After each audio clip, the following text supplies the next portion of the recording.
All right, let's dive into something I think pretty much everyone has felt, but maybe couldn't quite put their finger on. We're talking about that feeling of being completely, utterly drained by other people. You know the feeling, right? You leave a party, it could have even been a really great party, and you feel like you just ran a marathon. It's that social hangover. You had fun, sure, you saw people you love, but now you need like a full day locked in a quiet room just to feel like yourself again. So, what's going on there? Well, if any of that sounds familiar, let me just say you are so not alone. This is an incredibly common experience, and we're about to break down the three main psychological triggers behind why this happens. Okay, so our first trigger. This one, interestingly, isn't really about the people you're with at all. It's about your relationship with yourself and that deep, nagging need to understand why you feel so, well, different. I love this idea because there's so much power in it. For anyone who's ever felt like they're just too much or too difficult, finding a psychological framework that basically says, hey, there's a reason you feel this way. You're not broken. Wow, that can be such a huge, freeing moment of relief. And that brings us to what we're going to call the validation trigger.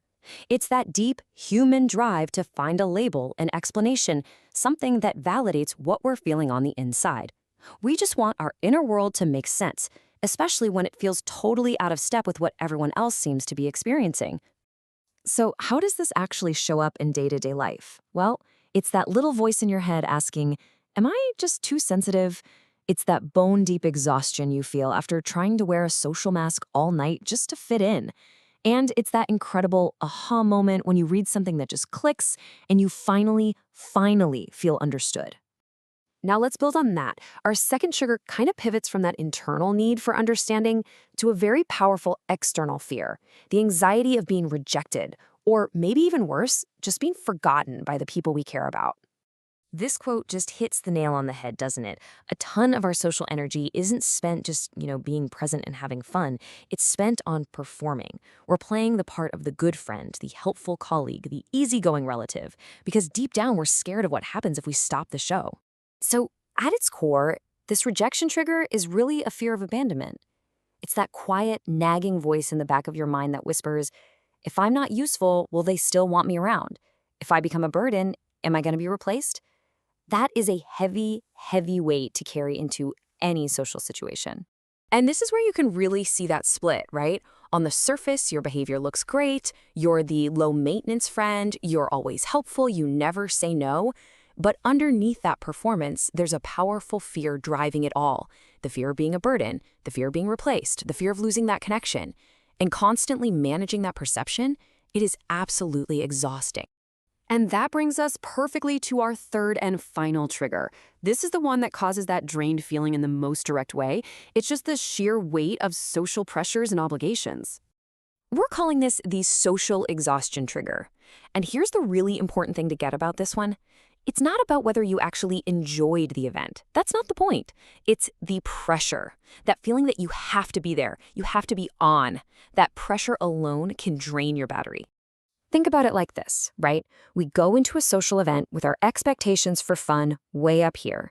But the reality is, after hours of performing and navigating social cues, our actual energy level just plummets. That huge gap you see between expectation and reality, yeah, that's where social exhaustion lives. And where does this pressure come from?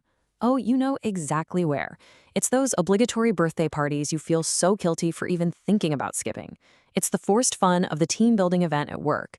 It's the relentless demand to just be on all the time, performing that role of the good friend, the good partner, day in and day out with no breaks. Okay, so we've just identified three really powerful, really common triggers. Now for the most important part. What do we actually do with this information? How do we go from just feeling wiped out to actually understanding why?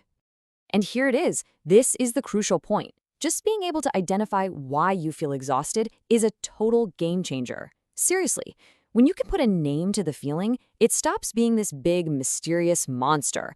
It becomes something you can actually understand and start to manage. So here's a really simple but super powerful way to start. First, when that exhaustion hits, just notice it. Don't try to push it away. Step 2, try to name the trigger. Ask yourself, okay, am I feeling drained because I felt misunderstood? Or was I worried about disappointing someone? Or was it just the sheer pressure of it all? And finally, step 3, just acknowledge it. Give yourself permission to feel that way, no judgment allowed. At the end of the day, understanding these triggers isn't about finding an excuse to avoid people forever. Not at all. It's about being equipped to have a more honest, a more compassionate conversation with yourself about what you really need and where your limits are. So the question I want to leave you with is this. Now that you can name what's happening, what kind of conversation can you start to have with yourself?